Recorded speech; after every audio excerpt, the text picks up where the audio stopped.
everybody? Welcome to Capital Combat. The name says it all. I'm Hakeem Branch. Roger. And today we're going to preview this Saturday's pay-per-view matchup between Saul Canelo Alvarez and Julio Cesar Chavez Jr., which is going down at the T-Mobile Center in Las Vegas. Should be a very interesting fight for the reasons we're about to lay out for you. Go ahead, Rob. This fight determines who's the man in Mexico. Yes, it does. We got Canelo, who is the current money maker. He's probably the #1 guy in the sport, ticket-wise, against the son of the legend, the greatest Mexican fighter in the history of the sport, Julio Cesar Chavez, hence Jr. Duh. Anyway, he's never quite lived up to the potential, or I should say the name, and that's because of a few things. One, your dad's a legend. That. Two, he never had the typical boxing start that you have from a lot of children. You take Floyd Mayweather, for example. Now, this does not mean start talking about Floyd Mayweather in the comment section. He was just using this as an example. But he had two uncles and a father who were pro fighters, who then had a gym. Floyd Mayweather grows up training. He had an amateur career, goes to the Olympics, blah, blah, blah. Saul Canelo Alvarez starts boxing at 8 years old. Has like 700 brothers that also box. Turns pro at like 15. So he's been a pro for about 11 years now. He's got a lot of experience. Chavez Jr., on the other hand, did not grow up in that fashion. He decided probably, I think around the age of 18, between 18 and 20, I have to look it up and put it down to be precisely the age, because I remember reading it when I was in college boxing, about him saying, "Hey Dad, I want to start boxing," and his dad was like, "Are you sure? Okay." So his father really didn't want him to do it, but he agreed to let him do it. So he started in the pro ranks, learning his trade as he went. And that's perfectly okay. Don't constantly believe that people was like, well, you have to have an amateur background. You got to do this. Sometimes some guys can jump in, they train, and they learn on the job. Hey, we're going to train for a year and a half. Go beat this dude. He's 0-30. He's still a fighter. Yeah. Still got to get your rounds in. And that's exactly what he does. Right. So he builds that up. And, because of the name, he gets a little more attention than someone, say, if I did that, would get. But that's not his fault. It's actually kind of a curse, because he is the son of the greatest Mexican fighter of all time. So he's held under a tremendous microscope, and every fight is judged and compared to his father. But that's not to say that he doesn't have talent. Right. He learns on the job. He then starts training under Freddie Roach, and he starts showing some really good wrinkles to his game while under Freddie Roach. Not your traditional, again, he's not his father. He's not this offensive savant. He's not a defensive savant. But what he does is he shows he could provide tremendous pressure. He has a well above average chin. Yes. And he has a very good motor. The issue with Chavez is his maturity and dedication. Yes, you can start to see problems in the camps, him not showing up on time, leaving early. You hear all these reports, but the results are still showing up in victories in the ring. Until he meets Sergio Martinez, where we all know the story. You see the 24/7 where he's just throwing it all away, and his father's pleading with him to train and do these things, and he's like putting his head underwater like, "Dad, shut up, I don't care." He's like eating cereal in the middle of the day when he should have been up hours ago training. He later on, doesn't he test positive for marijuana after this fight? Yeah, he's smoking marijuana. He has issues with his baby moms. All that. Yeah, it was a lot. And then he loses 11 rounds and 2 minutes to Sergio Martinez, and then all of a sudden, he's right back in the fight, which shows those talents that Rob talked about earlier. So, you know, he continues to have these problems. He's laid off for a while because of the suspension. And then, you know, the grind sheet continues because he's having all these catch weights being renegotiated. You see kind of a stagnation in the skills. And he gets knocked out by Fonfara. Which was contracted for 170. And I believe he didn't make that weight. Yeah, I think they ended up fighting like 172 or something like that. And that's another thing I'll put down to, there's a lot of information to try to remember and go over that is important but not important. So, but you can't have that kind of laziness with the guy who always comes in shape, who is big for the 175-pound division. So for him to get down and probably balloon back up to about 185 at the very least, and be in shape, and can keep coming forward and take punishment, and who doesn't have the heaviest hands, but has an accumulation of punches, that is the wrong person to go in there lazy against. And we say all of that because those are some of the factors coming into this very fight between Alvarez and Chavez. It's at a weight that Chavez has not gotten down to in a good 3-4 years. Not since he said Alex Ariza. Right, and also on a flip side, it's a weight that Canelo has not had to weigh in at yet. So we've got a guy who at one point in Canelo was a welterweight that they were trying to get to fight Mayweather for the welterweight title. Now fighting Chavez Jr. at super middleweight.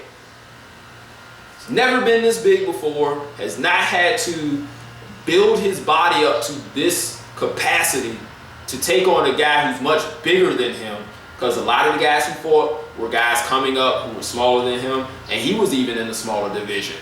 So that's why we mention all of that other stuff, because it comes in on those intangible sides. Bless you. Thank you. So let's go into Alvarez. We last saw him knocking Amir Khan's head into the third row. No. Liam Smith. Liam Smith, yes. Knocking Liam Smith out with a nice left hook to the body. That was in what? That was in September of last year, correct? Right, end of last year, yeah. That, I forgot it because that was kind of a forgettable fight. Everybody was like, whatever. But that was his last time fighting at the 154-pound limit. And Liam Smith was undefeated at the time, so I mean it's a good fighter, just not Canelo good. And at the time, everybody wanted him to fight Triple G. People still want to fight Triple G. Right. So we have all that, but these guys have been throwing shade at each other for a very long time. Since Canelo was coming up at 147, and Chavez, I want to say, was actually at 154 before he moved up to middleweight. Yeah. It's been a while because you have two guys who were on the come up, almost on the same trajectory. Because both of them were fighting. They started at the lower ranks, fight their way up, getting 30-something odd fights, and then you hear the rumblings for Mexico, like these are the next two guys, because we had Juan Manuel Marquez. He was still fighting. He was still the man to me, like one of the best fighters out of Mexico. Yeah. Who was the man? And then you had the next group of Mexican fighters, and these two young guys. Granted, they're here, and you have another group of guys coming up. We saw that a couple weeks ago. Yeah. But that's neither here nor there. just going back and forth. And from what I could tell, and if you are Mexican and you're watching this video, you can correct me, but it was split on which guy do you want to support?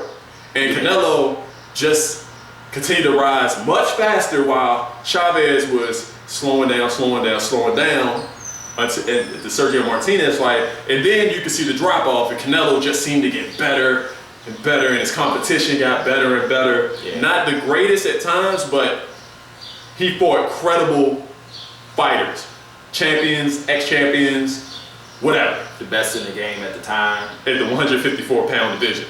Yeah. Sorry. It's like one of those ones that just want to come and it's not coming. Anyway. Springtime. Yeah. Let's talk about the skills. And I'll start with Chavez Jr. Chavez Jr., while not a one-punch knockout artist, does have heavy hands. He can lay punches on you that linger. Whereas you get hit, it's a hard, solid shot that you feel for a while. Canelo has like those sharp, stinging punches that can like zap you, but he also has a left hook to the body and a right uppercut that can kind of stay with guys too. Mm-hmm.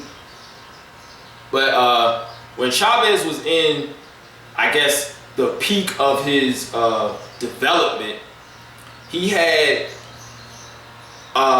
moves where you would see from more advanced fighters, like he would step over to his right and throw left hooks to the body in the opening of someone's guard, mm-hmm. and it really worked for him.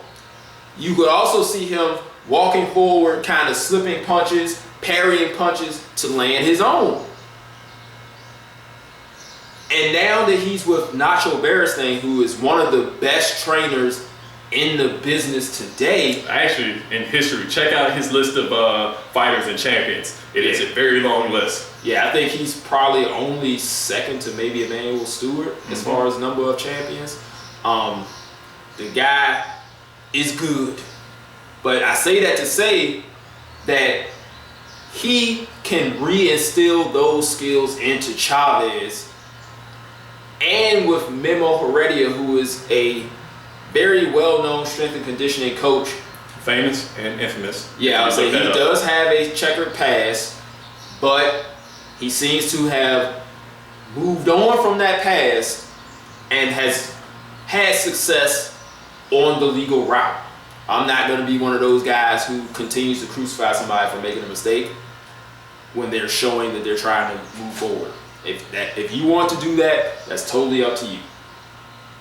But he has a perfect team in front of him to be effective. Now, the best thing about Nacho Beristain is the fact that he doesn't take any shit. Yeah. They've actually approached him before talking about training Chavez Jr. I want to say within the last year or two. His last fight was against Marco Reyes. Yes. Who was on the undercard versus David Lemieux. Just throwing that out there. Yeah.